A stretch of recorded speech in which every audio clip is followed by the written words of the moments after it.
बाबा जी और हुजूर जी की प्यारी साथ संगत जी, राधा स्वामी जी। संगत जी, 1 जून को आज पूरे 36 साल पहले 1 जून 1990 को हुजूर महाराज जी लाखों संगत को रोता छोड़ते हुए परम धाम की ओर चले गए थे। आज के इस वीडियो में मैं आपको उस दिन के और उस दिन के कुछ ऐसे अहम पहलू के बारे में बताने जा रही हूँ जो शायद ही संगत को पता है। जब हुजूर जी के दिल में दर्द होना शुरू हुआ था और डॉक्टरों ने सत्संग करने से मना कर दिया था, और उस समय बाबा जी ने भावुक होकर क्या कहा था, हर वो बात आपके साथ मैं शेयर करूंगी और हर सत्संगी को जानना भी बहुत ज़रूरी है। वीडियो शुरू करने से पहले मेरी आप सभी संगत से विनती है कि कमेंट में राधा स्वामी लिखना ना भूलिएगा जी। एक करीबी सेवादार ने बाद में संगत को बताया था कि मार्च 1990 में महाराज जी दिल्ली सत्संग से लौटे थे। हमेशा की तरह महाराज जी अपने सभी कार्य कर रहे थे, लेकिन उनके चेहरे पर गंभीरता कुछ अलग ही संकेत दे रही थी। ऐसा लग रहा था मानो जैसे उन्हें महसूस हो गया हो कि कुछ होने वाला है।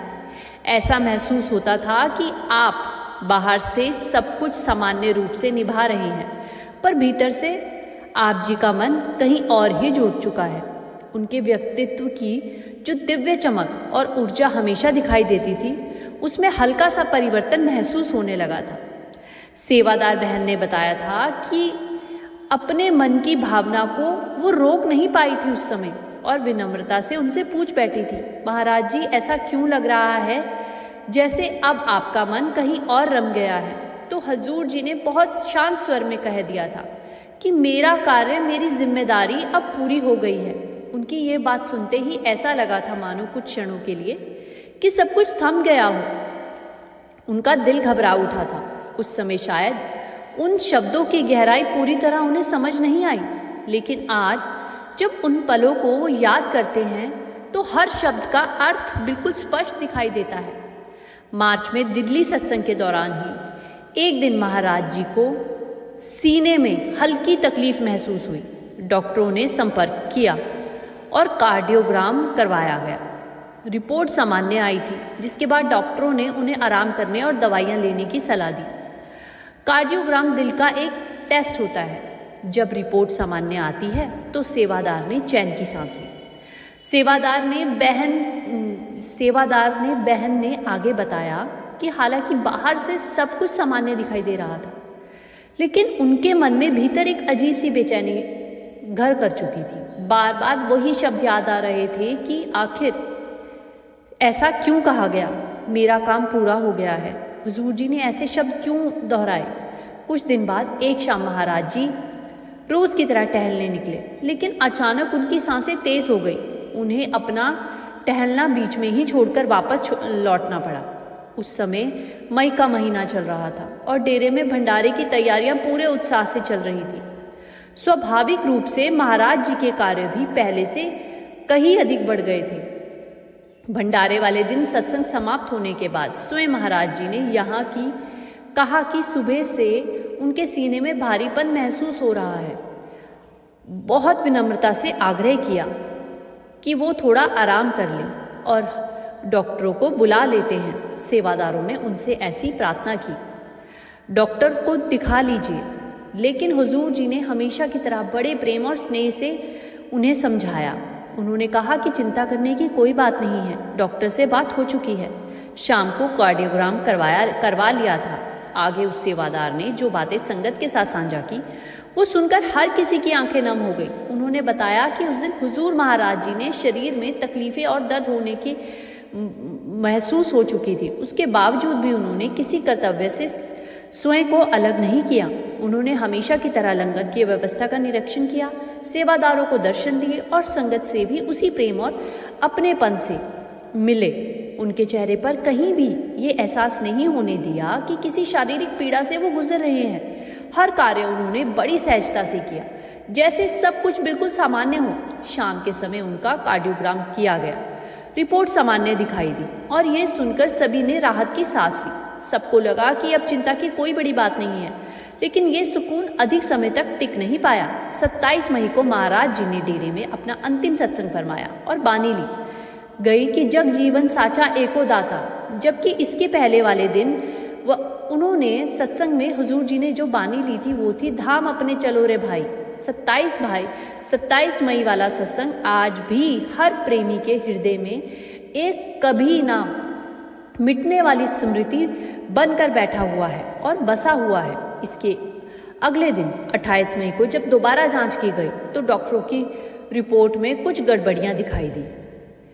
आगे हुए दूसरे टेस्ट में ये स्पष्ट हो गया कि उन्हें हार्ट अटैक आया था। इस बात पर स्थिति कुछ गंभीर हो गई। डॉक्टरों और डेरा कमेटी के सदस्यों ने हाथ जोड़कर निवेदन किया कि वो पहले दिन के सभी कार्यक्रम स्थगित कर दें और पूर्ण आराम करें ताकि उनकी सेहत में सुधार आ सके। काफ़ी आग्रह किया गया उनसे और उन्हें समझाने के लिए भी काफ़ी कोशिश की गई। इस बात के लिए वो तैयार ही नहीं हुए। सेवादारों ने बताया कि उसी समय उनके वे शब्द फिर से याद आने लगे। वो उन्होंने दिल्ली में कहे थे कि मेरा काम पूरा हो गया है, मेरी जिम्मेदारियां पूरी हो गई है। लेकिन इस बार उन शब्दों में एक अलग ही गंभीरता महसूस हो रही थी, जैसे वे किसी गहरे सत्य की ओर संकेत कर रहे हैं। फिर एक ऐसा पल आया जब हमें सूचना मिली कि हुजूर जी दर्शन देने के लिए बुला रहे हैं। हम तुरंत कोठी पहुंचे, ऐसा सेवादारों ने कहा। वहाँ डॉक्टर पहले से ही मौजूद था। उन्होंने विनम्रता से कहा कि आप लोग ज़्यादा बातचीत इनसे ना करें, केवल दर्शन करके यहाँ से चले जाएं। जब सारे सेवादार कमरे के अंदर पहुँचे तो वहाँ वही दिव्य शांति, वही सुकून और वही मधुर मुस्कान हुजूर महाराज जी के चेहरे पर दिखाई दे रही थी। ऐसा लग रहा था मानो कुछ भी ना बदला हो। वर्षों से जिस मुस्कान को वो सारे सेवादार देख रहे थे, उसे महसूस करते आए थे, वो उस दिन भी वैसी ही थी। उन्होंने उनकी ओर देखा और बड़े शांत स्वर में कहा, अब पहले से कुछ बेहतर महसूस हो रहा है। उनके इन शब्दों ने उनके हृदय में कुछ बड़ी तसल्ली जैसी छोड़ दी हो। एक उम्मीद सी जागी हो कि शायद कुछ दिनों के विश्राम के बाद वो ठीक हो जाएंगे। लेकिन कुछ देर वहीं बैठे रहने के बाद सेवादार वहाँ से बहुत चिंता में थे, लेकिन उनके अंदर कुछ ना कुछ चल रहा था। मन में एक अनजाना बोझ था। वो कह रहे थे कि मानो कि कुछ होने वाला है। 29 मई की सुबह लगभग 10:30 बजे उन्हें दोबारा हुजूर जी के दर्शन के लिए बुलाया गया। इस बार उनकी तबीयत और अधिक नाजुक हो चुकी थी। फेफड़ों में सूजन बढ़ चुकी थी और उन्हें सांस लेने में तकलीफ हो रही थी। लेकिन इतनी तकलीफ के बाद भी उनके चेहरे पर वही करुणा और वही मुस्कान थी। वो धीमे स्वर में बोले, अब पहले से बेहतर हूँ, तुम चिंता मत करो। उनकी इस असीम दया, प्रेम और भीतर से बहती कृपा को देखकर सब भाव विभोर हो गए। ये सोच पाना भी मुश्किल था कि इतनी गंभीर अवस्था में भी उनका ध्यान अपनी पीड़ा पर नहीं बल्कि सामने बैठे हर व्यक्ति को सांत्वना देने पर था। उसी शाम उन्होंने एक बार फिर सबको अपने पास बुलाया, कुछ अत्यंत महत्वपूर्ण बातें साझा करने के लिए। 30 मई की सुबह महाराज जी ने डेरा के सचिव और अपने कुछ निकटतम सेवादारों को बुलाया। उस दिन जो निर्णय लिया गया वो केवल ब्यास के इतिहास के लिए ही नहीं बल्कि लाखों प्रेमियों के जीवन के लिए भी एक बहुत बड़ा और निर्णायक क्षण बन चुका था। उस समय महाराज जी ने कमरे में केवल एक डॉक्टर को रहने की अनुमति दी। बाकी सभी डॉक्टरों, नर्सों और यहाँ तक कि परिवार के सदस्यों को भी बाहर भेज दिया गया। इसके बाद जो हुआ वो वहाँ उपस्थित हर प्रेमी की आत्मा को भीतर तक झंझोड़ कर देने वाला पल था। हुजूर महाराज जी ने अपने अंतिम वसीयत लिखवाई। उस वसीयत में उन्होंने बाबा जी का पूरा नाम, उनके पिताजी का नाम, उनके घर का एड्रेस और अन्य आवश्यक विवरण स्वयं लिखवाए और उसी पवित्र क्षण में उन्होंने बाबा जी को सत्संग और नामदान की संपूर्ण जिम्मेदारी और अधिकार सौंप दिया। मतलब बाबा जी को नामदान देने और सत्संग फरमाने की जिम्मेदारी हुजूर जी ने 30 तारीख को ही सौंप दी थी। जब तबीयत तैयार हो गई तब हुजूर जी ने अपने चश्मे को लगाया और उसमें लिखे हर शब्द को बड़े ध्यान से पढ़ा। उन्होंने प्रत्येक पंक्ति को पूरी गंभीरता और एकाग्रता के साथ पढ़ा। उसके बाद उन्होंने गवाहों को भी अपने पास बुलाया और अपनी ही आवाज़ में उन्हें पूरी वसीयत एक एक शब्द पढ़कर सुनाए। उस समय उनका स्वर इतना स्पष्ट, स्थिर और प्रभावशाली था, ऐसा लग रहा था मानो भीतर से कोई दिव्य शक्ति बोल रही हो। जब उन्होंने दस्तक दिए तो उनके चेहरे पर एक अलौकिक तेज दिखाई दे रहा था, ऐसी दिव्यता जिसे शब्दों में व्यक्त कर पाना संभव नहीं है। ऐसा लग रहा था मानो जैसे उनके चारों ओर कोई अदृश्य प्रकाश फैला हो। कमरे में उपस्थित सत्संगी उस दृश्य को देखकर स्वयं को संभाल नहीं पा रहे थे। हर आंख नम थी, चेहरों पर एक ऐसी वेदना और ऐसी चिंता स्पष्ट रूप से दिखाई दे रही थी। हजूर जी ने वो भावुक क्षण देखा तो वे हल्के से मुस्कुराए। उन्होंने सबके मन का दर्द पढ़ लिया और फिर उन्होंने बड़े प्रेम से बोला, चिंता मत करो, मैं जल्दी ठीक हो जाऊंगा। उनकी ये बात उस समय किसी मरहम की तरह हर किसी के दिल में थी, जिसकी कुछ क्षणों के लिए वहां मौजूद भारी वातावरण को थोड़ा हल्का कर दिया गया। इसके बाद सब लोग वसीयत की प्रतिक्रिया तैयार करने में लग गए और वहां से आ गए। 31 मई की सुबह हजूर जी ने डॉक्टर से कहा, अब यह शरीर सेवा करने योग्य नहीं रहा, इसे अधिक समय तक रोकने का कोई अर्थ नहीं है। डॉक्टर ने अत्यंत आदर और विनम्रता के साथ उनकी बात का विरोध किया। डॉक्टर ने निवेदन किया, हजूर जी, ये केवल एक अस्थायी बीमारी है, आप बहुत जल्द पूर्ण रूप से स्वस्थ हो जाएंगे। हजूर जी ने बड़ी सहजता और शांति से उत्तर दिया, सब कुछ मालिक की मौज और इच्छा से ही होता है। संगत जी, सच तो ये है कि संतों को तो के पहले से ही ये पता होता है कि अब आगे क्या होना है, लेकिन संत मालिक की व्यवस्था को कभी भी बदलने की कोशिश नहीं करते। हजूर जी को मालूम था कि किस दिन और किस समय उन्हें इस संसार से विदा लेनी है। सेवादारों ने आगे बताया कि उस दिन यानी 31 मई को सुबह लगभग 10:30 बजे एक बार फिर दर्शन के लिए सबको बुलाया गया। इस बार उन्होंने ऑक्सीजन भी हटा दी थी। उनके चेहरे पर उस समय एक अद्भुत दिव्य प्रकाश दिखाई दे रहा था, ऐसा तेज, ऐसा लग रहा था मानो जैसे कोई नेक आत्मा कुछ होने वाला है जो किसी साधारण इंसान में देख पाना संभव नहीं था। हजूर जी ने उस समय भी प्रेम पूर्वक यही कहा, चिंता मत करो।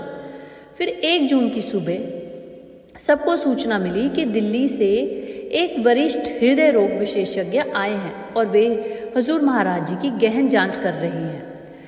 जब सभी ने अपने अपने कमरों में अत्यंत बेचैनी के साथ सब बाबा जी के कक्ष के बाहर प्रतीक्षा कर रहे थे, तो किसी का भी मन भजन सिमरन या किसी भी सेवा में नहीं लग रहा था। हर कोई भावुक दिखाई दे रहा था। फिर लगभग 11:30 बजे एक समाचार आया और उस एक खबर ने सबको भीतर से तोड़ दिया। सदगुरु हमारे जीवन के प्रकाश, हमारे आत्मा के मार्गदर्शक, पूज्य हजूर जी महाराज इस नश्वर संसार से चले गए हैं। उस क्षण ऐसा लगा मानो सब कुछ थम गया हो, शब्द जैसे खो गए हो, सबकी सांसें तक कांप रही थी। डेरे की हवाओं का एक गहरा सन्नाटा छा गया।